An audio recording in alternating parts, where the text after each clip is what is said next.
My first question for you today is, why did you start blogging? I'm really keen to differentiate us from the other sites. There's plenty of people selling our products on the internet, and it's about differentiation really, and also as I said earlier, about creating unique content. One of the things that seems to put a lot of e-commerce businesses off blogs is getting content for them.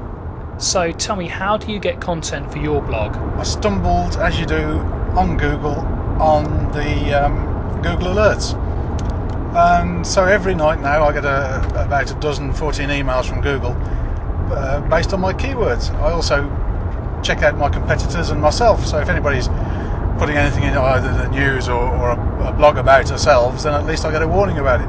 But it's essentially, I get so much information come through, it almost becomes information overload.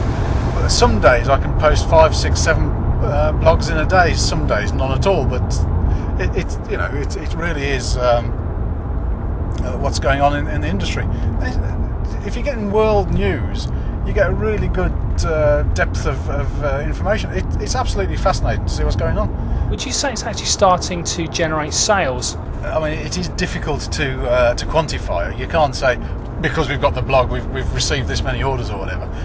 Every time I post something as a blog on the website, Google actually receives and indexes that content that night, and I get an email the next morning to say I was thinking this, that and the other. So I know that whatever I write is being indexed by Google, which is enormously impressive. Where you normally you post a new page on the website and you have to wait for it to be indexed and crawled and spidered. The blog actually gets read by Google every time you post something. How powerful is that? So are there any other benefits you've noticed from having a blog on your website? We do a monthly newsletter, email newsletter, and it's always been, you get to the end and we think, oh my goodness, I've got to write the newsletter. Where's the content going to come from?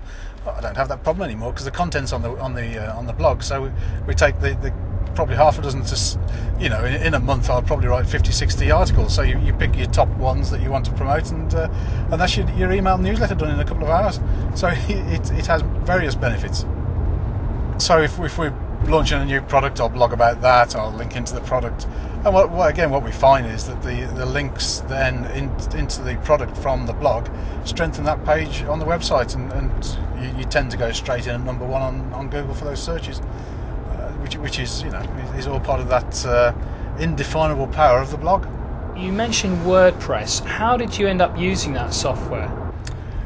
We stumbled on WordPress really. I think it is the best. I mean, what's his name? Matt Puts at Google actually uses WordPress. So if it's good enough for him, it's good enough. It's certainly good enough for me. What I find with WordPress is that because it's a free software package that people contribute to, you're always getting the latest updates. People are really thinking about how to improve it. What really hit me about it, after a week or so of doing it, I was doing a search on Google for some printer, I can't remember, and my blog was number one, and the page on the website was about number 3. But you think, well, hell's bells, if we got number 1 on the blog, then this has got to be powerful, hasn't it? Extra content, extra strength, extra depth, and the blog gives you all of that. You've got your finger on the pulse, and it can only benefit the business, can't it?